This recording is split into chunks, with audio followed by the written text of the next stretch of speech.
ये कहानी एक ऐसे छात्र की है जो बेहद ही गरीब परिवार से था।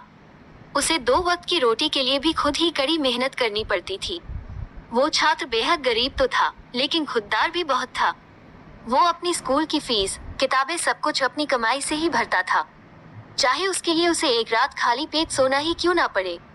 वो छात्र हमेशा कोई ना कोई काम करके स्कूल की फीस के लिए पैसे इकट्ठा किया करता था। वो छात्र पढ़ाई में भी अच्छा था। छात्र की ईमानदारी और अच्छाई देखकर स्कूल के कुछ बच्चे उससे ईर्ष्या करने लगे।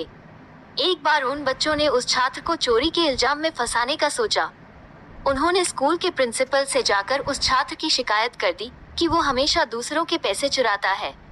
पैसे चुराकर वो स्कूल की फीस भरता है और किताबें खरीदता है। बच्चों ने प्रिंसिपल से छात्र को उचित दंड देने के लिए कहा।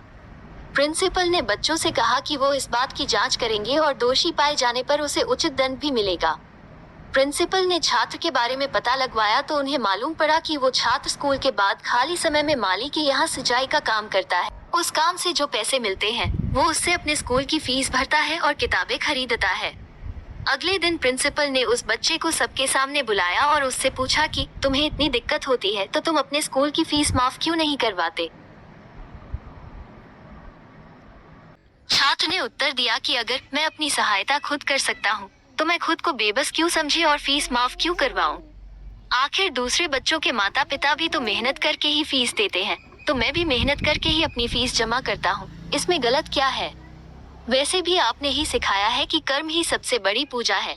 छात्र की ये बातें सुनकर प्रिंसिपल का सिर भी गर्व में ऊंचा हो गया और दूसरे बच्चों को शर्मिंदगी महसूस हुई। जी हाँ, हम बात कर रहे हैं महान लेखक बंकिम चंद्र चट्टोपाध्याय जी की। बड़ा होकर ये छात्र सदानंद चट्टोपाध्याय के नाम से भी जाना जाने लगा। सदानंद चट्टोपाध्याय को बंगाल के शिक्षा संगठन के डायरेक्टर का पद मिला। कहानी का सार इस कहानी से हमें ये शिक्षा मिलती है कि हमेशा इंसान को अपने कर्मों पर विश्वास रखना चाहिए।